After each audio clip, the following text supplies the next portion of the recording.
বেয়াদব ছেলে, কলেজে এসে টিচারদের সামনে সিগারেট খেতে লজ্জা লাগে না? বাসায় বাবা মা কোনো শিক্ষা দেয়নি নাকি তোর বাবা মাও এমন? ইডিয়েট কোথাকার। ফ্ল্যাশব্যাক। ইয়ার পাশ করার পর এক্সাম দিয়ে সেই যে গেছিলাম, আর কলেজে আসা হয়নি। ক্লাস শুরু হয়েছে গত 3 মাস আগে। তবে আমি আজ প্রথম আসছি। কলেজের আড্ডাখানায় বসে বন্ধুরা মিলে আড্ডা দিচ্ছিলাম আর সিগারেট খাচ্ছিলাম। হঠাৎ করে কোথা থেকে সুন্দরী এক রমণী এসে দুটো গাল লাল করে দিয়ে চলে গেল। সাথে কি বলল সেটা উপরে দেখতেই পেলেন। সে যাই হোক, মেয়েটা বদরাগী হলেও হেব্বি সুন্দরী। যে কেউ প্রেমে ধপাস করে প্রেমে পড়ে যাবে, তাই বলে এটা ভেবেন না আমিও প্রেমে পড়ে গেছি। শুধু ভালো লাগছে। কিরে শালা, কোন জগতে হারালি? কোথাও না, এখানেই তো বসে আছি। ভাবছিস কি?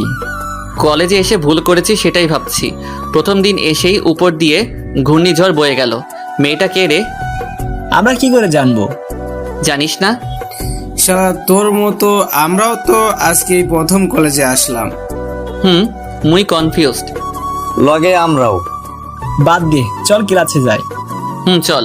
সিগারেটটা শেষ করে ক্লাসের দিকে হাঁটা দিলাম। পরিচয় হয়ে নেই সবার সাথে। আমি আবির হাসান নিলয়, এবার অনার্স 3rd ইয়ারের স্টুডেন্ট। আমি ছাড়াও আমার একটা বড় ভাই আছে। সে আব্বুর সাথে অফিস সামলায় আর বাসায় আম্মু আর ভাবি থাকে। আব্বু আম্মু ভাইয়া ভাবি আর আমি মিলেই আমাদের পরিবার। আর কিছু জানতে হবে না, সময় হলে ঠিকই জানতে পারবেন। বন্ধুদের সাথে ক্লাসে আসলাম প্রথম দিন, তাই বন্ধুরা কেউ জানে না পড়া কোথায়। ক্লাসে স্যার আসতেই আমাদের দাঁড় করালো। স্যার কিছু বলবেন? বলার জন্যই দাঁড় করানো। বলেন স্যার। তোরা এতদিন কোথায় ছিলি? বান্দরবন স্যার। কেন? আসলে স্যার। বলো। না মানে আসলে তুতলাচ্ছিস কেন? স্যার, আপনারা আমাদের কি বলে ডাকেন? বাদর। এটাই, বাদরদের কাজ বনে বনে ঘুরে বেড়ানো। তাই আমরাও বান্দরবন গেছিলাম। তোদের সাথে কথা বলা মানে নিজে 5তলা ছাদ থেকে লাফ দেওয়া, এক কথা। একদম রাইট স্যার। চুপ বাদর, বস চুপচাপ করে। ধন্যবাদ। সবাই বসার পর, শালা এখনই তো ফেসে যাচ্ছিলাম। মিথ্যা বলতে যাস কেন? স্যার যেভাবে দাঁড় করালো তাই ভাবলাম। বাদ দে এসব। ক্লাস শেষ হওয়ার পর স্যার চলে যায়। সবাই চুপ হয়ে আছে, কেউ কারোর সাথে কথা বলছে না। সবার চোখ বইয়ের পাতায়। যারা কখনো পড়াই দেয়নি তাদের এমন মনোযোগী হতে দেখে বন্ধুরা মিলে পাগলের মতো হাসতে লাগলাম। জয় পকেট থেকে ফোন বের করে ফুল স্পিকারে গান বাজাতে লাগলো। এইভাবে কিছুটা সময় যেতেই সবাই দাঁড়িয়ে গেল। হঠাৎ দাঁড়িয়ে যাওয়াতে লক্ষ্য করলাম সকালে সেই বদরাগী মেয়েটা। কিন্তু সে এখানে কি করছে? Please sit. বলার সাথে সাথে সবাই বসে গেল। আমাদের বুঝতে আর এক মুহূর্ত দেরি হলো না, এটা ম্যাম। ওরে মা, ক্লাসে ম্যাম এসেছে তবুও গান বাজছে। সবার মতো এখন আমরাও চুপ থাকার চেষ্টা করলাম, কিন্তু সেটা আর হলো না। ম্যাম এসে বলল, ক্লাসে গান বাজাচ্ছিল কে? সবাই আমাদের দিকে ভূত দেখার মতো তাকালো। সবার এমন তাকানো দেখে ম্যামের বুঝতে বাকি রইল না আমরাই কাজটা করেছি। আমাদের কাছে এসে 4 জনকে দাঁড় করালো। দেখেই বোঝা যায় এ ধরনের কাজ তোদের মতো বখাটে ছাড়া আর কেউ করতে পারে না। সবাই চুপ করে আছি। তোরা এখানে কেন? আমরা এই ক্লাসের স্টুডেন্টস। স্টুডেন্টসদের একটা গুণ তোদের মধ্যে আছে। কলেজে এসে সবার সামনে সিগারেট খাওয়া, ক্লাসে ম্যামের সামনে গান বাজানো, এসব কি বাসায় ভদ্রতা শেখায়নি? Sorry ma'am. তোর সরি তোর কাছে রাখ। গান কে বাজিয়েছে তোদের কাছে জিজ্ঞেস করছি আমি। আসলে ম্যাম আমরাই। তুই বাজিয়েছিস? না ম্যাম, গান আমি বাজিয়েছি। ফোন বের কর।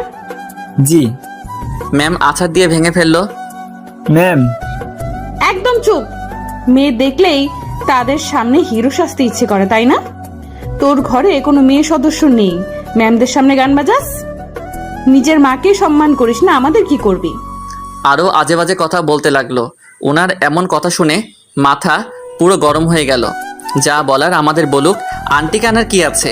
আর তাছাড়া আন্টি আর বেঁচে নেই। জয় এখন অবধি কোনো মেয়ের সাথে খারাপ ব্যবহার তো দূরের কথা, কোনো মেয়ের প্রতি কুনজরেও তাকায়নি। আর তাকে এমনভাবে অপমান করা হচ্ছে। ভেবেছিলাম কিছু বলবো না, কিন্তু আন্টিকে নিয়ে কথা বলায় রাগটাকে আর কন্ট্রোল করতে পারলাম না। যা বলার আমাদের বলুন, আন্টিকে কেন এখানে আনছেন? কেন, খুব কষ্ট হচ্ছে বুঝি? আপনি আন্টিকে নিয়ে আর একটা বাজে কথা বলবেন না। যদি বলেন আমার থেকে খারাপ আর কেউ হবে না। 1000 বার বলবো। কি করবি তুই? অনেক কিছু করব। তোদের কথা বলার ধরন দেখেই বোঝা যাচ্ছে শুধু ওর মা না, তোর মাও এইরকম। থাপ্পড়ের শব্দতে পুরো ক্লাস নিস্তব্ধ হয়ে গেল। সবাই হয়তো নীরবতা পালন করছে। জয়ের দিকে তাকাতেই দেখলাম চোখ দিয়ে জল গড়িয়ে পড়ছে। ছেলেটা এমনিতেই ইমোশনাল, তার উপর মৃত মাকে নিয়ে আজে বাজে কথা বললে এমনটা হওয়া স্বাভাবিক। ম্যাম থাপ্পড় খেয়ে গালে হাত দিয়ে দাঁড়িয়ে আছে। হঠাৎ করে এমন কিছু হবে সেটা হয়তো আশা করেনি। দাঁড়িয়ে না থেকে টিচারদের টেবিল থেকে বজ্জাত ম্যামের ফোনটা নিয়ে কাছে গেলাম। সে কিছু বলবে তার আগেই ওনার চোখের সামনে ফোনটাকে আছাড় মেরে ভেঙে দিলাম। এবার ম্যামের চেহারা দেখার মতো ছিল। রাগের ঠেলায় হাত মুঠো করে আছে, চোখ দিয়ে আগুনের গোলা বের হবে হয়তো। আমাকে মারার জন্য হাত উঁচু করতেই ধরে নিলাম। এত রাগ ভালো না সুন্দরী ম্যাম। হাত ছাড় আমার, যদি না ছাড়ি? তোকে আমি দেখাচ্ছি। ঝাড়ি মেরে হাত ছাড়িয়ে নিয়ে ক্লাস থেকে চলে আসলাম। তারপর জয়কে বললাম, শালা মন খারাপ করছিস কেন? এমনি। উনি যেসব করেছে তার থেকে বেশি কিছু নিজে পেয়েছে, তাই মন খারাপ করিস না। কিন্তু এখন কি হবে? যা হবে পরে দেখা যাবে। পিয়াল এদিকে আয়। বল। উনি কবে থেকে জয়েন করেছে? বছরের প্রথম দিন থেকেই। তবে ওনার সাথে এমন করাটা ঠিক হয়নি। উনি যেটা করেছে সেটা ঠিক করেছে? তারপরে উনি আমাদের ম্যাম, সাথে প্রিন্সিপাল স্যারের মেয়ে। প্রিন্সিপাল স্যারের মেয়ে মানে? উনি স্যারের বড় মেয়ে, অনেক রাগী আর খিটখিটে স্বভাবের। ঠিক আছে, তুই এখন যা।